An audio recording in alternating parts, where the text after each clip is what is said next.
Alhamdulillahirrabbilalamin. Asyhadu an la ilaha illallah wa asyhadu anna Muhammadar Rasulullah.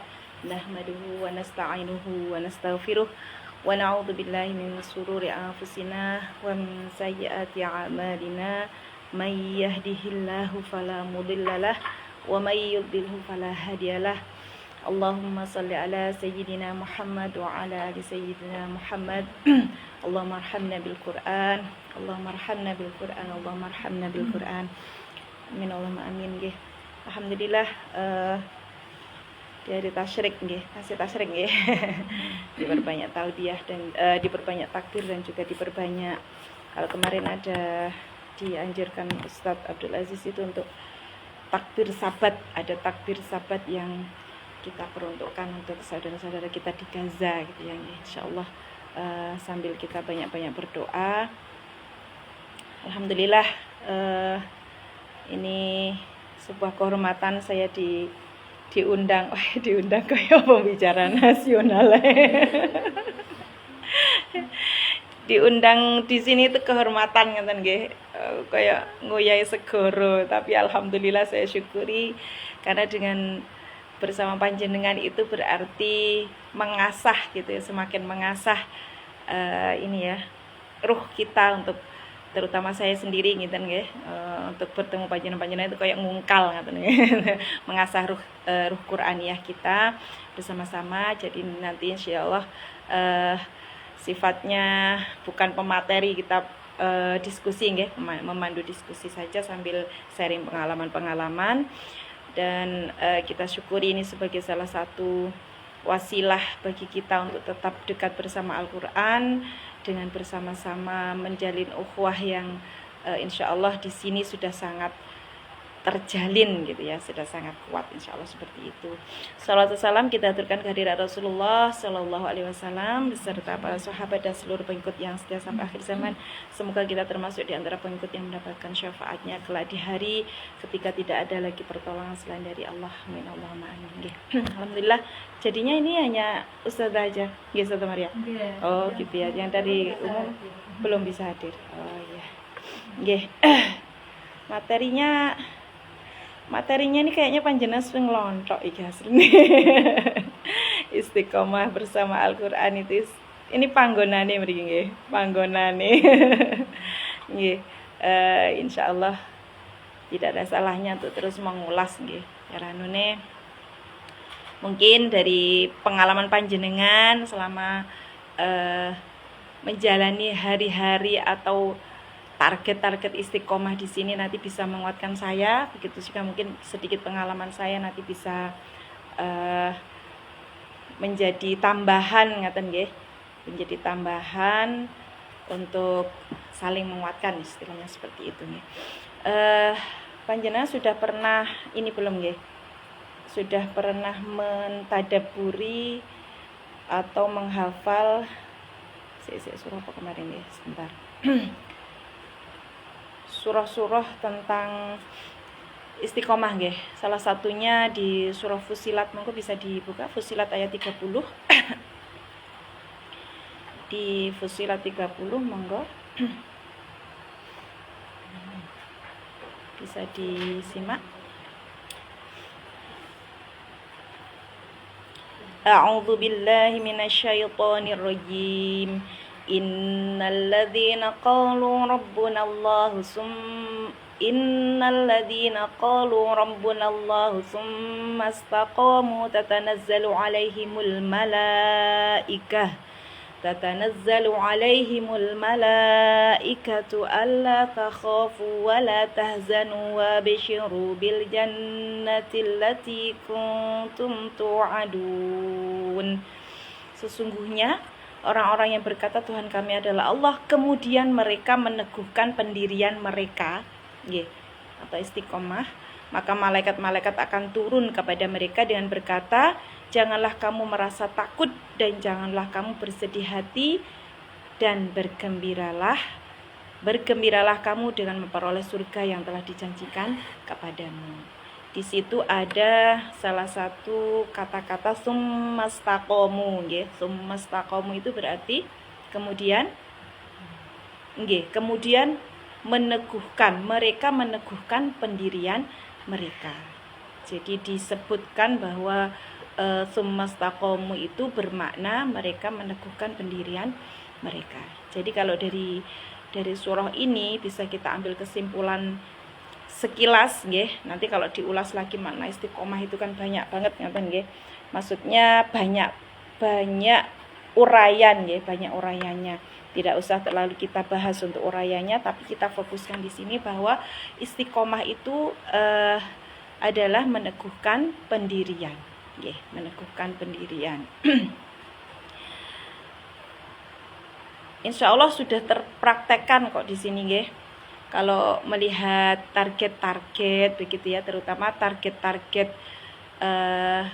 bersama anak-anak itu, kalau saya bayangkan ustazah juga tentu sudah punya ada target-target tertentu juga, kan nggih. Karena bagaimana kita bisa mengkondisikan anak-anak kalau kita sendiri tidak terkondisi. Jadi dengan adanya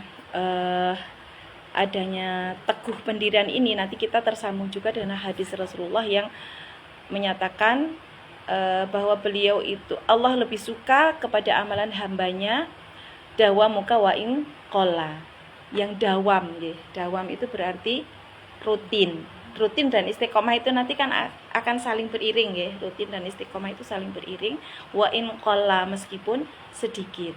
Jadi tempo hari ketika berlomba-lomba untuk memperbanyak tilawah di bulan Ramadan nggih, bahkan sampai ada yang nasional itu kalau nggak salah hatam ya 30 ya 32 kali ya, karena yang dua kali itu katanya bonusnya itu ya, Masya Allah. Itu Ustadz Abdul Aziz mengingatkan bahwa ruhnya itu harus dapat gitu ya, jangan sampai Ramadan koyok ngono terus setelah Ramadan biasa-biasa saja gitu. Artinya ketika kita di bulan Ramadan itu memang adalah itu saat bagi kita untuk genjot begitu ya, bahkan boleh mempercepat bacaan dengan catatan tetap dalam koridor tajwid yang benar, meskipun ritmenya mungkin dibuat lebih cepat atau hadir itu. Tetapi ini ya, napa istilah asarnya di bulan berikutnya itu memang harus tetap ada. Itulah yang disebut dengan istiqomah. Mungkin tidak sebanyak di bulan Ramadan, tetapi harus tetap ada yang dijaga begitu ya. Jadi Ustadz mengingatkan itu adalah sebuah kebaikan yang didapatkan di bulan Ramadan, tetapi jangan sampai itu selesai di bulan Syawal gitu ya. Makanya dulu banget ngaten Ustadz Darwis itu sering kalau halal bihalal ngaten nggih, terus ketemu para kita semua itu bilang, sinten sing 1 Syawal untuk sak juz gitu. Dicek katanya sama saudara itu, dicek. Kalau 1 Syawal itu masih bisa 1 juz, alhamdulillah itu insya Allah terjaga. Meskipun mungkin Ramadan kemarin bisa khatam berkali-kali nggih. 1 Syawal itu adalah ujiannya. Pintu gerbang ujian masuk kepada bulan berikutnya itu di 1 Syawal nggih.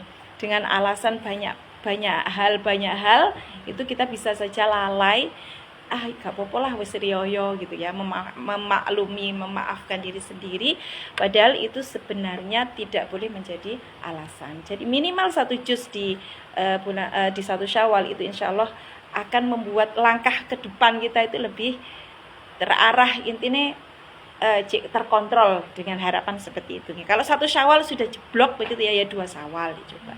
21 2 jeblok, 3 Syawal dikebut 3 juz gitu ya. Kalau sama tuh itu misal seperti itu. Jadi intinya seperti itu. Summastaqomu itu teguh pendirian dengan catatan itu tadi dawamuka wa in qalla, dawam. Jadi rutinnya gitu ya. Jadi rutinnya aktivitas atau amaliyah kita di dalam keseharian. Nah, kalau di sini mungkin ini lebih diangkat untuk ini Ustazah nggih, untuk ruhiyah kita begitu nggih, untuk ruhiyah Ustazah nggih. Kalau saya melihat dari waktu Zulfa masih di sini tuh ya. Jadi saya termasuk rumah saku sing rodok keteter mengikuti target yang ada di sini gitu ya. Kalau panjenengan sendiri merasanya bagaimana dengan target anak-anak itu? Sudah biasa ya berarti ya? Maksudnya dari kita sendiri dengan adanya anak-anak yang kita minta untuk target sekian begitu ya. Yang panjenengan rasakan sendiri itu bisa nggih mengikuti nggih? Artinya panjenengan sendiri kalau misal ditarget seperti itu kira-kira bisa ya? Insya Allah. Gitu ya. Gitu ya. Pripun yang lain merasanya bagaimana? Ustazah sinten Masya Allah kalau belum sinten? Oh Ustazah ini tanggi. Pripun? Nek jenengan pripun Ustazah? Rasanya. Merasa kalah ya. Sudah dicoba? Sudah ya. Oh ya. Ustazah Anis pripun Ustazah? Sama yang dirasakan. Ustazah Arin mungkin berbeda. Pinten nggih? Balapan. Ngaten nggih. Mulainya lebih dulu. Begitu ya. Ngalah apa kalah? Nggih, gitu ya. Ustazah Saidah gimana nih senior gitu? Merasa kalah juga? Iya. Begitu ya. Iya. Jadi kemarin di Mukhayam Quran Wilayah itu ada yang cerita. Oh, kalau tidak salah kemarin. Jadi terkadang kita merasa ini ya, merasa kemampuan beral-Quran kita itu yaitu tadi. Apa jenenge? Ya wis sakmono lah gitu ya. Padahal ada kemarin itu disampaikan bahwa hafidh Al-Quran itu yang usianya lanjut begitu ya, itu ternyata tidak sedikit. Bahkan kemarin saya lupa namanya ya, saya lupa namanya. Jadi ada seorang ummahat hafidh Al-Quran, beliau menyelesaikan di usia 80 tahun. Panjenengan Bu Saidah paling sepuh paling. Bu Anis, pinten sudah? 53. Itu usia 80 tahun baru menyelesaikan. Apakah itu instan? Tentu tidak nggih.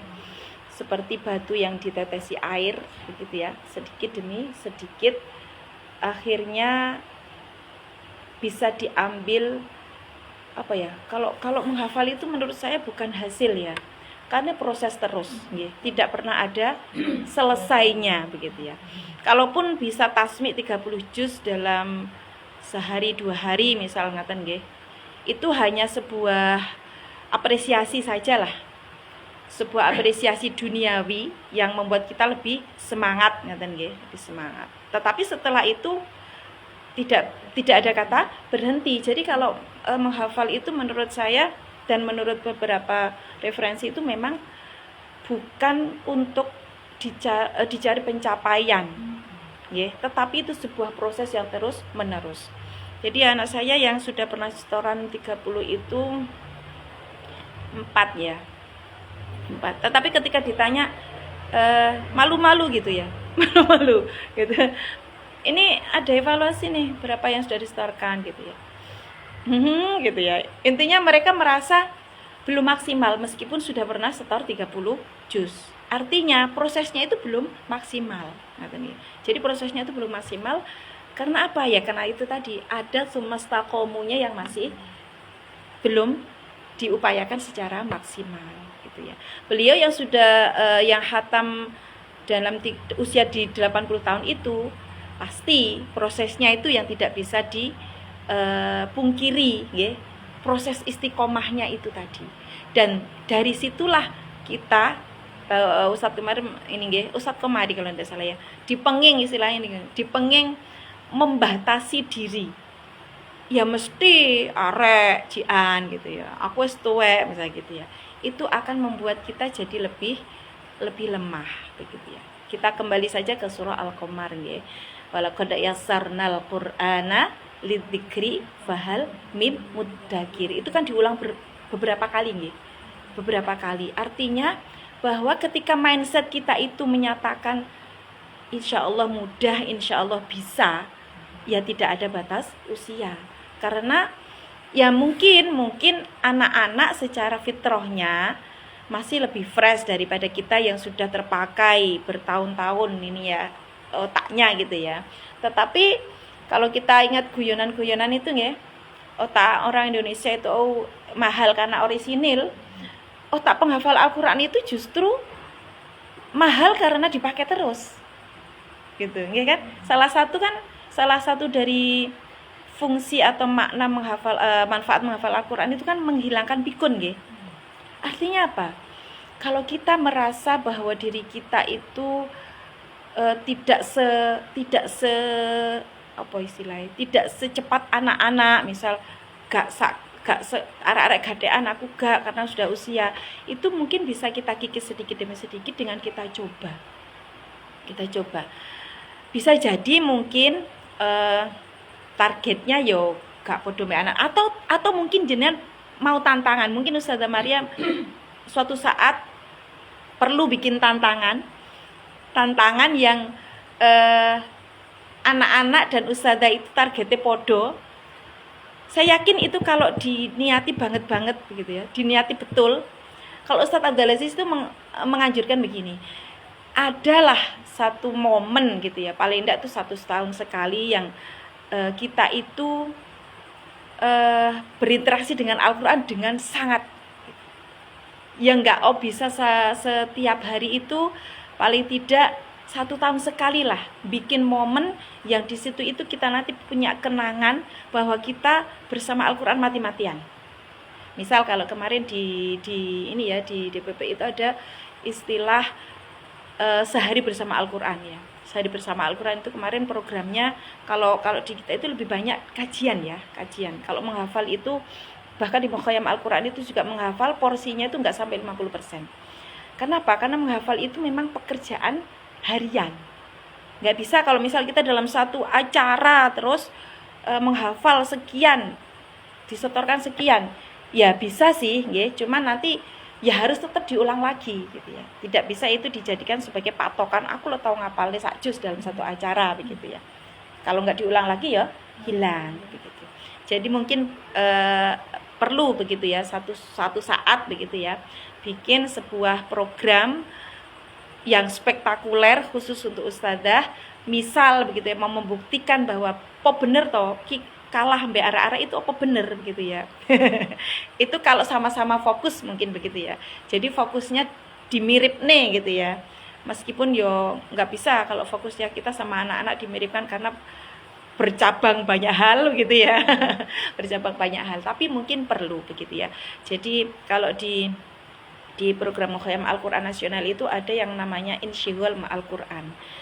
Insyighal Ma'al Quran itu ada program yang dilaksanakan begitu ya. Atau sebelum kita melaksanakan Mukhayam Al-Quran.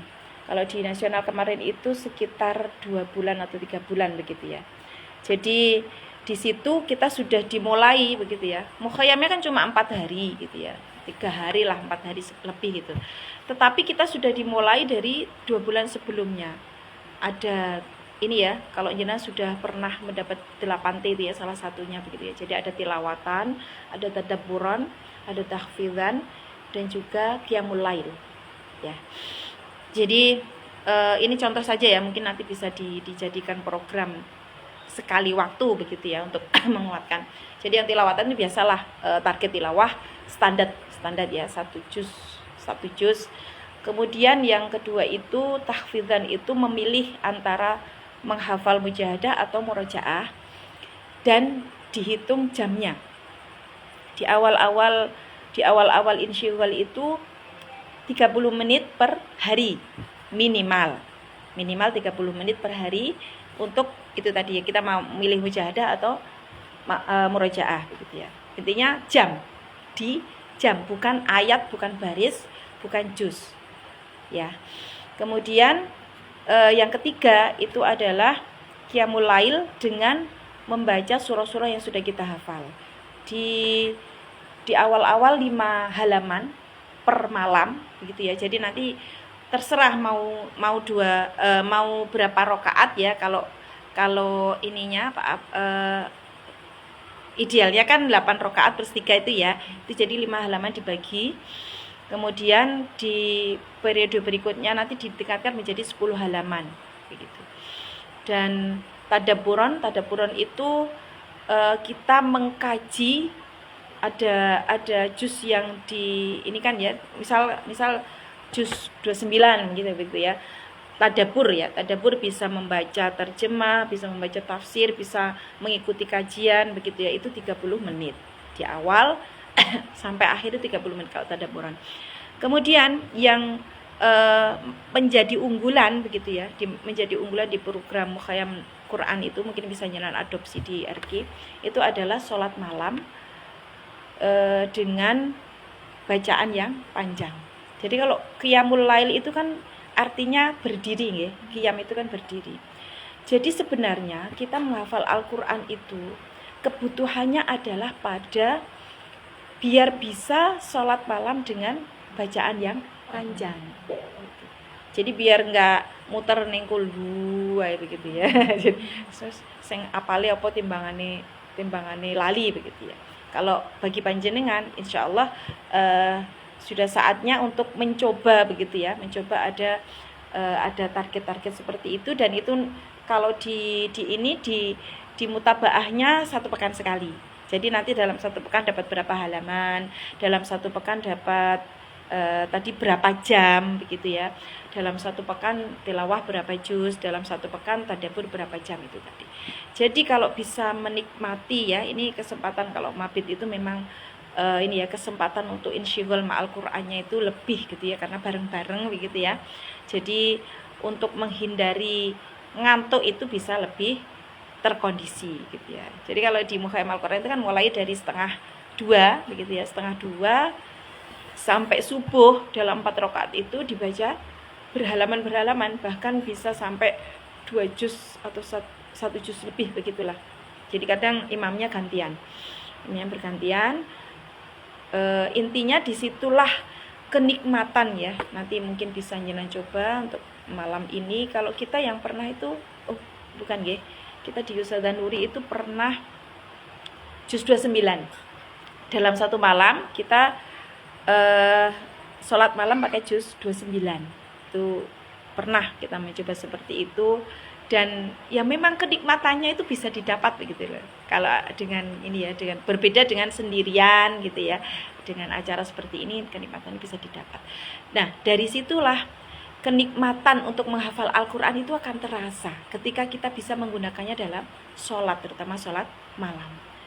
Istiqomahlah di dalam di dalam pengamalan, dalam tanda kutip pengamalan menggunakannya dalam sholat ya, belum ke pengamalan yang ke dalam kehidupan. Jadi dengan rutin atau rajin menggunakan di dalam sholat, insya Allah hafalan kita itu akan lebih terjaga. Karena apa? Disitulah waktu yang paling syahdu kan ya, waktu dimana keheningan itu benar-benar mendukung ya kan. Kemudian Allah juga memberikan kesempatan yang luar biasa untuk munajat begitu ya, tanpa ada batas begitu ya, malaikat turun dan sebagainya. Sebenarnya sudah paham itu ya, untuk keutamaan qiyamul lail begitu ya. Dan dengan membaca surah-surah yang panjang itu tadi, kita bisa benar-benar meresapi begitu ya, karena suasananya memang sangat mendukung. Beda misalnya baca di zuhur atau asar begitu ya. Duha kadang-kadang masih mendukung begitu ya, tapi yang paling bagus di tahajud. Nah, dari situlah ini lebih ke teknis ya kalau saya. Jadi kita mencoba untuk bagaimana istiqomah itu bisa kita pegang begitu ya. Kalau teori kan sudah ya insyaallah ya. Jadi istiqomah itu memang mudah diucapkan, berat dilakukan atau dilaksanakan, tapi ada tapinya. Tidak mustahil untuk diupayakan. Kalau yang berat itu kan ngelakon ini, mengupayakannya itu nanti tidak mustahil. Jadi tidak pernah ada kata putus asa untuk istiqomah. Kalau istiqomah itu berat, ya memang. Kalau yang ringan itu istirahat, ya kan? Oke. Jadi kalau kita di dunia ini ya memang berat begitu ya, karena kalau sudah yang ringan itu tadi ya sudah istirahat itu tadi. Gitu, ya. Jadi tadi dicoba mungkin ya untuk ini nanti fokusnya apa dulu gitu nggih. Mungkin kalau fokus tilawah insyaallah sampun nggih. Saya yakin kalau ustazah sudah bisa begitu ya, lebih dari 1 juz itu sudah. Kalau ustaz itu tadi saya dengar kajian di mana tadi ya ustaz. Jangan sampai kita merasa 1 juz itu wis akeh ngono lho. Jadi 1 juz itu masih ini istilahnya tadi apa saya lupa. Jadi 1 juz itu minimal lah gitu ya, minimal kalau untuk kita ya. Dan perlu disyukuri ngeten nggih panjenengan aktivitasnya itu dalam selalu berada di ini Al-Qur'an begitu ya.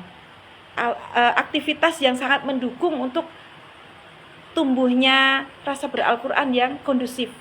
Karena pekerjaan dalam tanda kutip yus ngumpul-ngumpul ke Al-Qur'an gitu ya. Itu sangat perlu disyukuri. Berbeda dengan misalnya saya sendiri ketika sudah ada kios itu benar-benar merasakan begitu ya, jualan offline gitu ya, bahkan mungkin jualan online itu juga terasa begitu ya. Itu sambil bagaimana kita tetap menjaga Al-Qur'an itu luar biasa, lebih berat menurut saya begitu ya, daripada saya membayangkan jenengan itu sepenak lah pokoknya sehari-harinya diniati terus tilawah, nyemak tilawah, murojaah tilawah gitu, pahala berlipat ganda, dan itu harus disyukuri begitu ya, disyukuri. Kalau saya mencoba untuk tetap istiqomah itu dengan karena aktivitasnya itu meloya-melayu ngaten nggih, karena masih ikut operasional jualan gitu ya. Jadi kalau pagi itu kalau waqiah itu ya nggak bisa kalau sambil duduk saya gitu ya. Nanti sambil nyapo-nyapo begitu ya. Kan udah ini ya udah terbiasa, jadi saya rodok ketergantungan dengan HP karena setiap misal zikir waqiah, misal zikir al-mulk, misal zikir Al-Kahfi gitu ya, itu saya puter biar apa? Ben gak ucul ya. Kalau misal kita ini sendiri begitu ya, kalau saya gitu ya, itu nanti lali kondi mau karena disambi. Kecuali kalau memang bisa sekali duduk selesai begitu ya. Tapi waqiah itu biasanya cepet lah. Nanti saya durasinya saya tambahi, biasanya sambil jalan 30 menit itu nggak sampai ya. Kalau waqiah itu kan nggak sampai 30 menit. Jadi mensiasati bagaimanapun kesibukan kita, hati kita tetap terhubung ya dengan WA dengan Allah ini ya. Jadi WA dengan Allah. Jadi jangan sampai kosong begitu ya. Jangan sampai aktivitas kita, kalau Ustadz Anam kemarin bercerita pokoknya nek arepe berangkat ke sekolah ngaten nggih. Hari ini kok sing tak murojaah apa gitu. Jadi kalau perjalanan itu kan memang waktu yang paling gak iso disambi nyapo-nyapo selain ini ya. Selain murojaah atau zikir, istighfar dan sebagainya. Gitu kan. Kalau saya biasanya misal membutuhkan lanjut tilawah itu saya putar, kemudian saya headset, ikut gitu ya, ikut syekh gitu ya. Saya lebih sering begitu ya, kalau sudah di atas target yang harus duduk itu, nanti target selanjutnya itu sambil begitu ya. Asal pekerjaan itu bukan pekerjaan yang membutuhkan ngomong atau mikir begitu ya. Misal korah-korah apa pokoknya sing tandang wi anggota badan aja, itu kan hati, mulut dan telinga kita bisa ini ya, bisa kita fokuskan ke Al-Qur'an daripada kosong. Atau bahkan jenengan sering kan lihat tukang itu mesti nyetel musik ya kan. Karena apa? Ya yang sing tandang gawe mung iki tok. Otak kemudian telinga, mulut itu ya nyapo terusan gitu kan. Nah, itu kalau saya puter begitu ya. Saya puter, jadi nanti bisa sambil tilawah atau sambil murojaah, tergantung ininya ya, tergantung surahnya. Misal kalau merutinkan Al-Baqarah itu misal di muter Al-Baqarah begitu ya, di kios di rumah begitu ya, atau jenengan di mana saja dianjurkan itu ya untuk muter Al-Baqarah setiap hari itu kan kita bisa ya, kalau sudah pernah mujahadah Al-Baqarah kan saidi bisa nyaut, bisa sambil murojaah begitu. Itu jadi istiqomah itu bisa jadi begitu ya, hari-hari jenengan selalu diisi dengan itu tadi, terhubung kepada Al-Qur'an. Atau bisa jadi jenengan punya waktu khusus itu tadi. Waktu-waktu khusus itu yang dianjurkan menjelang subuh ya kan, inna Qur'anal fajri kana masyhuda itu menjelang subuh. Ada juga di menjelang subuh itu ada istighfar ya kan. Jadi nanti bagaimana jenengan membaginya, atau ba'da subuh, kemudian ba'da maghrib, antara maghrib dan isya seperti ini. Itu waktu-waktu yang dianjurkan untuk Al-Qur'an. Tetapi kalau misal jenengan bisanya waktu-waktu di luar itu, ambil saja gitu ya. Ambil saja lah Bu, nek bar subuh uplek-uplek kayak ngatennya. Nah, uplek-uplek itu masak itu kan pekerjaan tangan ya. Putar saja syaihnya untuk al-waqiah. Insya Allah jenengan masak durung mari waqiahnya sudah selesai begitu ya.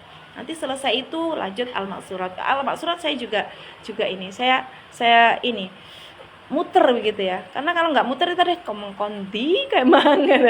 Karena kalau sambil duduk, kalau saya itu kelemahannya kalau sambil duduk itu ngantuk, ya kan. Nah, kalau sambil nyapo-nyapo itu bisa selesai. Jadi tantangannya itu memfokuskan hati begitu ya, memfokuskan hati. Nanti kalau ada yang ngajak bicara kita pause kayak gitu. Kalau saya seperti itu. Jadi berusaha untuk terus begitu ya. Sumastaqimu itu tadi sumastaqomu tadi itu ya. Teguh pendirian itu ya pokoknya gak iso diganggu gugat. Dengan Al-Quran itu tidak bisa diganggu gugat. Kalau ada kendala atau halangan berarti ngijoli ini nak uangnya piye yo Gusti maafu aja balik neh begitu ya. Jangan memberatkan diri. Intinya menggembirakan hati, membahagiakan hati bersama Al-Quran.